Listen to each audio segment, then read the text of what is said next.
ఆంధ్రప్రదేశ్ తెలంగాణ మధ్య జల వివాదం కేంద్రానికి చేరింది. గోదావరి కృష్ణా నదుల జలాల పంపకం బనకచర్ల ప్రాజెక్టుపై చర్చించేందుకు కేంద్రం బుధవారం సీఎంలతో కీలక సమావేశం ఏర్పాటు చేసింది. ఈ సమావేశంలో జల వివాదానికి శాశ్వత పరిష్కారం వచ్చే అవకాశం ఉందని అంచనా వేస్తున్నారు. తెలుగు రాష్ట్రాల జల వివాదం ఢిల్లీకి చేరింది. బుధవారం మధ్యాహ్నం శ్రమశక్తి భవన్ లో కేంద్రం ఏర్పాటు చేసిన హై లెవెల్ మీటింగ్ లో ఏపీ తెలంగాణ ముఖ్యమంత్రులు పాల్గొననున్నారు. సీఎం చంద్రబాబు ఇప్పటికే ఢిల్లీలో ఉండగా తెలంగాణ సీఎం రేవంత్ నిన్న ఢిల్లీకి వెళ్లారు. ఇద్దరు సీఎంలు తమ డెలిగేషన్లతో అజెండాతో హాజరవుతారు. జల వివాదానికి శాశ్వత పరిష్కారం దక్కుతుందా అన్నది ఆసక్తిగా మారింది.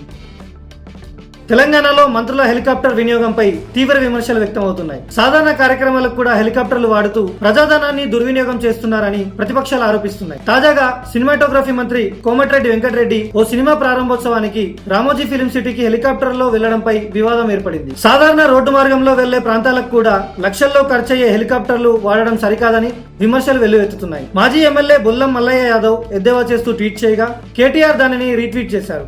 కోమటిరెడ్డి రామోజీ ఫిలిం సిటీ తిరుమలగిరి పర్యటనల కోసం హెలికాప్టర్ వాడుతున్న విషయం సోషల్ మీడియాలో వైరల్ అవుతుంది. సినిమాకు హాజరయ్యే కార్యక్రమానికి హెలికాప్టర్ వాడడం సబబేనా అన్న చర్చ జరుగుతోంది. ఢిల్లీ పర్యటనలో ఉన్న ఏపీ సీఎం చంద్రబాబు ఢిల్లీ ప్రధానమంత్రుల సందర్శనశాలలో ఏర్పాటు చేసిన దివంగత మాజీ ప్రధాని పివి నరసింహారావు సంస్మరణ కార్యక్రమానికి హాజరయ్యారు. ఈ సందర్భంగా the life and legacy of PV Narasimha Rao అనే అంశంపై సీఎం చంద్రబాబు ప్రసంగించారు. దేశానికి అనేక రంగాల్లో సేవలందించిన మహనీయుడు మాజీ ప్రధాని పివి నరసింహారావు అని ఏపీ సీఎం చంద్రబాబు అన్నారు. ఉమ్మడి ఆంధ్రప్రదేశ్ అభివృద్ధిలో ఆయన సేవలు మరువలేనివని తెలిపారు. ఆర్థిక సంస్కరణలు అనగానే గుర్తొచ్చే మొదటి పేరు ఆయనదేనని సీఎం తెలిపారు. దేశం ఎదుర్కొనే సామాజిక రాజకీయ ఆర్థిక సవాళ్లను తెలిసిన నేతల్లో పివి ఒకరని సీఎం అన్నారు. వైఎస్ఆర్ కాంగ్రెస్ ఎంపీ మిథున్ రెడ్డికి హైకోర్టులో ఎదురుదెబ్బ తగిలింది. ఏపీ హైకోర్టు మద్యం కేసులో వైఎస్ఆర్ కాంగ్రెస్ ఎంపీ మిథున్ రెడ్డికి ముందస్తు బెయిల్ ఇవ్వనుందని మంగళవారం స్పష్టం చేసింది. సిఐడి నమోదు చేసిన లిక్కర్ స్కామ్ కేసులో మిథున్ రెడ్డి 4వ నిందితుడిగా ఉన్నారు. సిఐడి తరపున వాదించిన సీనియర్ న్యాయవాది సిద్ధార్థ్ లూతా వైసీపీ పాలనలో మద్యం వ్యాపారంలో భారీ అవినీతి జరిగిందని, అసలైన లిక్కర్ విధానాన్ని మాన్యువల్ కు మార్చడంలో మిథున్ రెడ్డి కీలక పాత్ర పోషించారని తెలిపారు. ముడుపులు ఇచ్చిన కంపెనీలకు సరఫరా అనుమతులు ఇచ్చారంటూ ఆరోపించారు. ఈ స్కామ్ వల్ల రాష్ట్రానికి సుమారు 3,500 కోట్ల నష్టం జరిగిందని, మిథున్ రెడ్డిపై సాక్షుల వాంగ్మూలాలు ఉన్నాయని కోర్టుకు తెలిపారు. దీనివల్ల ముందస్తు బెయిల్ నిరాకరణ మిథున్ రెడ్డికి ఊహించని ఎదురుదెబ్బగా మారింది. ఇంగ్లాండ్ లో చరిత్ర సృష్టించిన వైభవ్ సూర్యవంశీ ప్రపంచ రికార్డుతో టీమిండియా అండర్-19 కి గర్వకారణం. ఇంగ్లాండ్ లో జరుగుతున్న యూత్ టెస్ట్ సిరీస్ లో భారత యువ క్రికెటర్ వైభవ్ సూర్యవంశీ అసాధారణ ప్రదర్శనతో ప్రపంచ దృష్టిని ఆకర్షించాడు. మొదటి ఇన్నింగ్స్ లో బ్యాట్ తో విఫలమైన ఈ యువ ఆటగాడు రెండో ఇన్నింగ్స్ లో మాత్రం అసలైన విధ్వంసం సృష్టించాడు. కేవలం 44 బంతుల్లో 9 ఫోర్లు, 1 సిక్సర్ తో 56 పరుగులు చేసి అర్ధ సెంచరీ నమోదు చేసిన వైభవ్ టీమిండియా పోరాటానికి బలం చేకూర్చాడు. ఈ ప్రదర్శనతో యువ క్రికెటర్ గా అతని సామర్థ్యం ఏ స్థాయిలో ఉందో మరోసారి నిరూపించాడు.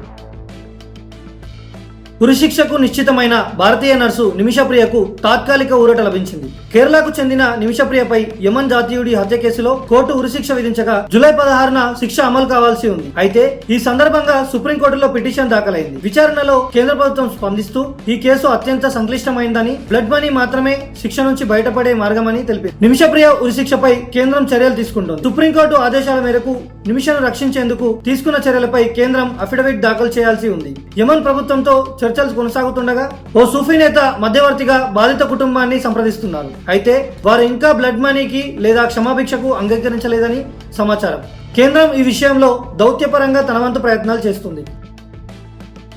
భారత వ్యోమగామి గ్రూప్ కెప్టెన్ శుభాంశు శుక్లా అంతరిక్ష యాత్రను విజయవంతంగా ముగించారు. స్పేస్ ఎక్స్ డ్రాగన్ క్యాప్సూల్ ద్వారా ఐఎస్ఎస్ నుంచి తిరుగు ప్రయాణమైన శుక్లా జూలై 15న మధ్యాహ్నం 3 గంటలకు శాన్ డియాగో తీరంలో క్షేమంగా భూమికి చేరుకున్నారు. యాక్సియం 4 మిషన్ లో భాగంగా 18 రోజులు అంతరిక్షంలో గడిపిన శుక్లా భద్రంగా తిరిగొచ్చినందుకు కుటుంబ సభ్యులు ఆనందంతో భావోద్వేగానికి గురయ్యారు. లక్నోలో సంబరాలు జరిగాయి. శాన్ డియాగో తీరంలో దిగిన స్పేస్ ఎక్స్ క్యాప్సూల్ నుంచి వ్యోమగాములు బయటకు రానున్నారు. నాసా, అమెరికా నౌకాదళ బృందాలు క్యాప్సూల్స్ ను నౌకకు తరలించాయి. అక్కడి నుంచి వ్యోమగాముల వైద్య పరీక్షలు నిర్వహించి రీహాబిలిటేషన్ కేంద్రానికి తరలించనున్నారు. అంతరిక్ష వాతావరణం నుంచి భూ వాతావరణానికి అలవాటు పడేందుకు వారిని 7 రోజులు క్వారంటైన్ లో ఉంచుతారు. అనంతరం భారత వ్యోమగామి శుభాంశు శుక్లా స్వదేశానికి రానున్నారు.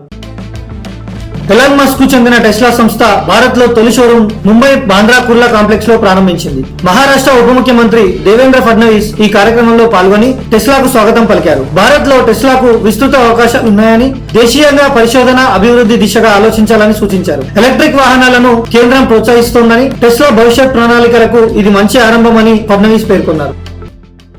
ఫోర్బ్స్ విడుదల చేసిన అమెరికాస్ రిచెస్ట్ ఇమిగ్రెంట్స్ 2025 జాబితా విడుదలైంది. మొత్తం 43 దేశాలకు చెందిన 125 మంది ప్రవాస బిలియనీర్లు అమెరికాలో ఉన్నట్లు ఫోర్బ్స్ గుర్తించింది. వీరిలో 12 మంది భారతీయులే. గూగుల్ మాతృ సంస్థ Alphabet CEO Sundar Pichai, Microsoft CEO Satya Nadella తొలిసారిగా ఈ జాబితాలో నిలిచారు. సైబర్ భద్రతా సంస్థ పాల్టో ఆల్టో నెట్వర్క్స్ ను నిర్వహిస్తున్న నికేష్ అరోరా సైతం ఇప్పుడు జాబితాలో చేరారు.